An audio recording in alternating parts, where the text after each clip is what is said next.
We're going to go to the factory outside. We're in Colombo. We're going to go to the factory to see them making the pottery.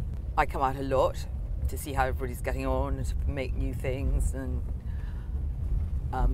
work on new products with them, because it's much better to work out here than it is at home.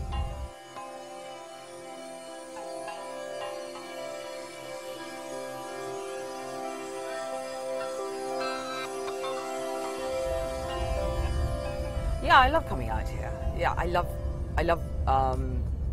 like the whole working process and making things. I think is absolutely fascinating. And you do wish when people bought things that they actually could see how they did it, because people just don't think about it when they buy something. They just look at it and take it for granted. It's a very, very difficult process because it's really a studio process, but we've tried to turn it into a factory, you know, to make high production.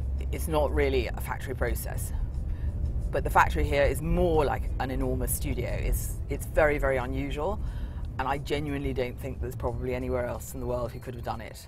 Some of the techniques that were used have been not used in the ceramic industry for a lot of years. Most of the companies had shut down, and so we had to relearn most of these processes, some of them from scratch, and we had to invent some of the processes ourselves, because what worked in England didn't work in Sri Lanka. But we managed to do a good job, and Susie's very happy with the quality right now, and we hope to continue for a long time. Nobody who hadn't been to a ceramics factory would realise how many processes went into one piece of pottery. So it all starts in the studio.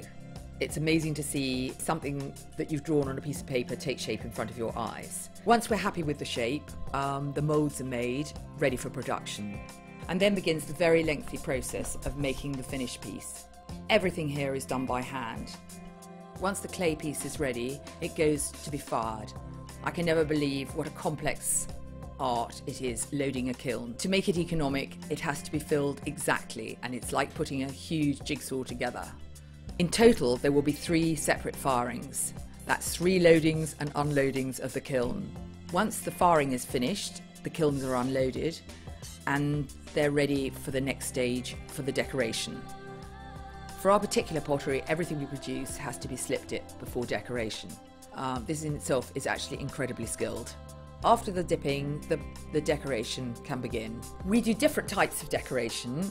The shapes we do, like the strawberries or the stars or the hearts, we create our shapes with a sponge. This has to be cut out by hand.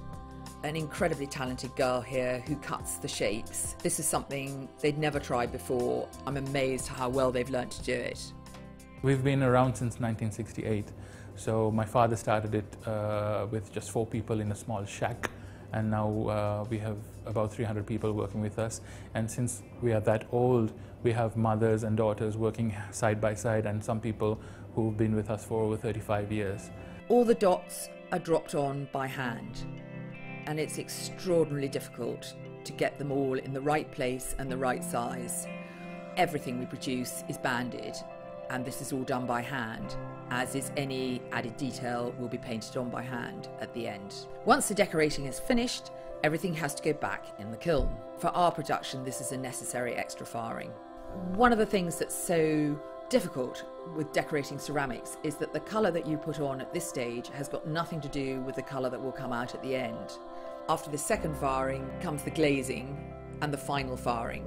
Once a year within the Midaya group, we have a sporting event, and everyone looks forward to it because they want to win at their specific event, like cricket, netball or volleyball. So they start practicing about 2 months before the event, and then they choose the best out of the lot, and then they compete against each other. And even though the prizes are not anything great, it's the prestige of having won that event that year. Susie comes to Sri Lanka about 2 to 3 times a year. She stays about a week with us.